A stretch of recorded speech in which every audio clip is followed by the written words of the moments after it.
Corona महामारी का दूसरा दौर राजस्थान में लगभग कमज़ोर पड़ रहा है। जहां उदयपुर संभाग के हर जिले में पहले रोज़ 500 से लेके 1000 कोरोना पॉजिटिव रोज़ आ रहे थे, अब वहीं इक्का दुक्का कहीं पॉजिटिव आ रहे हैं। उस वक्त जब कोरोना पीक पर था, अस्पताल में बेड नहीं थे, ऑक्सीजन की कमी से लोग त्राहिमाम कर रहे थे, लेकिन अब सब कुछ कंट्रोल में है। जब राजस्थान के हालत ख़राब थे, हर ज़िले के हालत ख़राब थे, चाहे उदयपुर हो, डूंगरपुर हो, बांसवाड़ा हो, सब जगह यही हाल थे।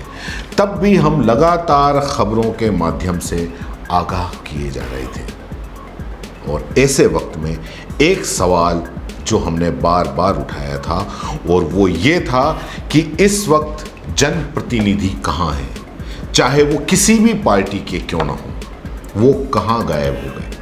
चाहे वो भाजपा के हों, चाहे वो कांग्रेस के हों, चाहे वो वागड़ में बीटीपी के हों, वो कहाँ गायब हो गए। कोई सामने नहीं आया। जब लोगों को ज़रूरत थी तब कोई आगे नहीं आया। कुछ समाज सेवी लोग जरूर थे, उनमें कुछ नेता भी थे, सभी पार्टी के, भाजपा के भी थे, कांग्रेस के भी थे, बाकी भी बीटीपी के भी कुछ नेता रहे होंगे, जो जनप्रतिनिधि तो नहीं थे लेकिन लोगों की मदद कर रहे थे और जनता के बीच में जाके उनकी सुन रहे थे। ऐसे लोग भी जरूर थे, लेकिन जिन जनप्रतिनिधियों को जनता ने चुना है वो ज़्यादातर गायब थे। अब कोरोना ख़त्म हो गया है तो यही जनप्रतिनिधि अब जब ज़रूरत नहीं रही तब आ गए हेल्पलाइन नंबर लेके। अब अपने सोशल मीडिया के माध्यम से कोई हेल्पलाइन नंबर जारी कर रहा है, तो कोई कहाँ पर अब सहायता के लिए बता रहा है, कोई क्या कर रहा है। अब ज़रूरत नहीं है। ज़रूरत उस वक्त थी जब लोग मर रहे थे।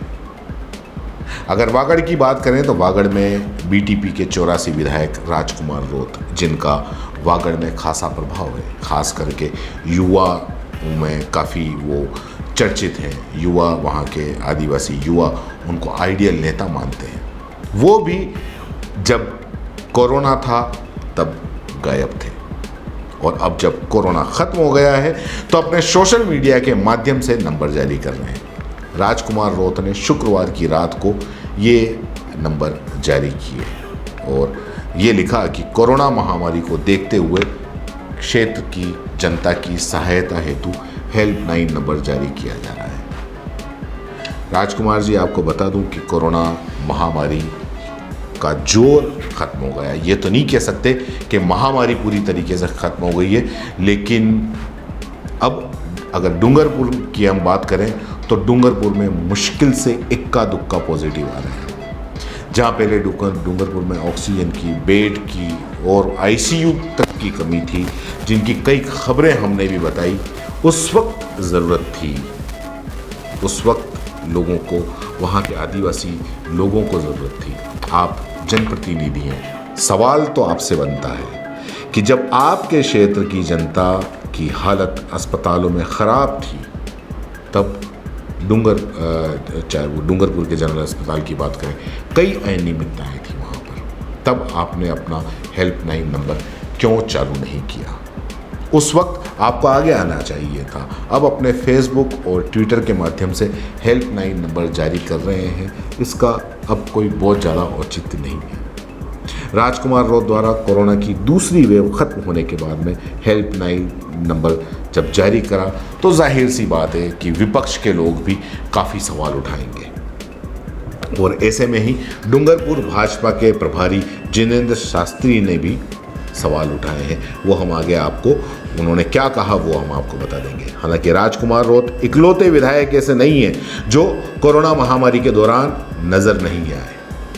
वागड़ में, मेवाड़ में, पूरे उदयपुर संभाग में इक्का दुक्का जनप्रतिनिधियों को छोड़कर बाकी सब के सब अपने घरों में लॉकडाउन थे और लोग अस्पतालों में थे।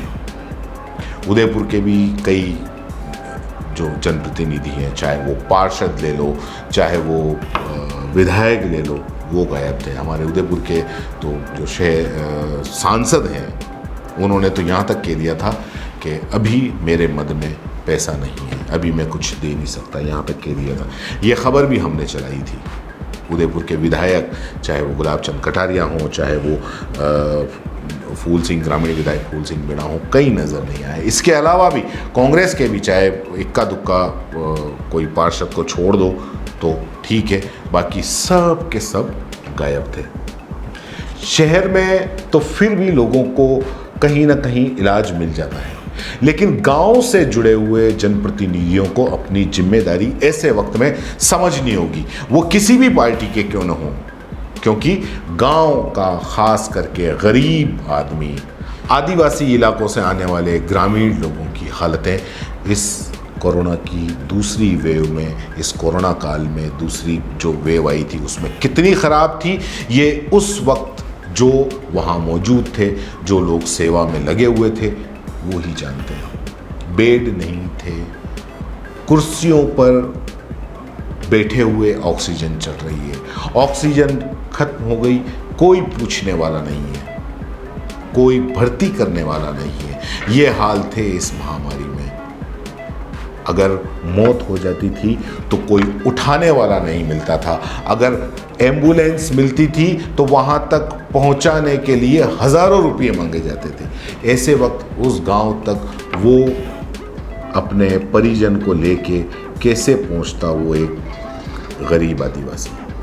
हालतें बहुत ख़राब थी। जो दृश्य अस्पतालों के थे वो समझ लीजिए कि कभी किसी को नहीं दिखाए। ऐसे में जो जिम्मेदार हैं उनको आगे आकर जनता के लिए खड़ा रहना होगा, क्योंकि जनप्रतिनिधि हो आप, आपको जनता ने चुना है। सवाल आपसे किया जाएगा अगर ऐसे में जनता परेशान हुई। लेकिन खैर, अब वो दौर चला गया। उम्मीद करते हैं कि न तो ऐसे दिन देखने मिले और न ही कभी ऐसे दिन आए, और न ही किसी की हेल्पलाइन की इस ऐसे वक्त में ज़रूरत पड़े। आपको हम बता दें कि जो डूंगरपुर भाजपा के प्रभारी जिनेंद्र शास्त्री, उन्होंने राजकुमार रोड के जब कोरोना वेव गुजर गई, उस गुजर जाने के बाद में उन्होंने अपना क्या बयान जारी किया, वो भी देखते जाइए। 84 के विधायक श्री राजकुमार जी रौत ने आज अपने फेसबुक पेज पर एक डिजाइन बनाकर डाली है, जिसमें उन्होंने लिखा है कि किसी को भी यदि कोरोना में कोई समस्या हो तो वे उनके दिए हुए हेल्पलाइन नंबर पर संपर्क कर सकते हैं। अरे राजकुमार जी एमएलए साहब, मैं आपसे अपील करना चाहता हूं, क्यों इस प्रकार की आप दलगत राजनीति कर रहे हो? आपको मैं जानकारी दे दूं एमएलए साहब, कि शायद आपको पता नहीं होगा, 17 तारीख को एक भी कोरोना का पेशेंट डूंगरपुर जिले में नहीं था, और 18 तारीख को आज एक पेशेंट आया है जिसकी सूचना 19 तारीख को जारी होगी। आपको आखिर फुर्सत कहां थी कोरोना में? आपको पता है कि नहीं पता है, 84 के सैकड़ों लोगों को हमारे भाजपा के कार्यकर्ता ने उदयपुर और डूंगरपुर के अस्पतालों पर एडमिट कराया, तब आप कहां थे? अरे क्यों सांप जाने के बाद में लाठी कूट रहे हैं? ये क्या आपको शोभायमान होता है? ये दुर्भाग्य का विषय है कि जनता को आप गुमराह कर रहे हैं। जहां कोरोना के अंदर कोई पेशेंट है नहीं, कोरोना समाप्ति की ओर है, आप हेल्पलाइन जारी कर रहे हैं। क्या ये आपकी नेतागिरी है? इस प्रकार से आप जनता की मदद करना चाहते हैं? सीबीसी न्यूज राजस्थान की यह खबर आपको कैसी लगी, नीचे कमेंट करके जरूर बताएं। अगर आप YouTube पर देख रहे हैं तो सीबीसी न्यूज का चैनल सब्सक्राइब करिए, पास में दिख रहे बेल आइकन को भी दबाइए, ताकि जब भी हम आपके लिए कोई खबर, कोई जानकारी लेकर आए तो सबसे पहले आपके पास नोटिफिकेशन पहुंचे। अगर आप फेसबुक पर देख रहे हैं तो सीबीसी न्यूज का पेज लाइक करिए। अगर आप इंस्टाग्राम पर देख रहे हैं तो आप हमें फॉलो कर सकते हैं।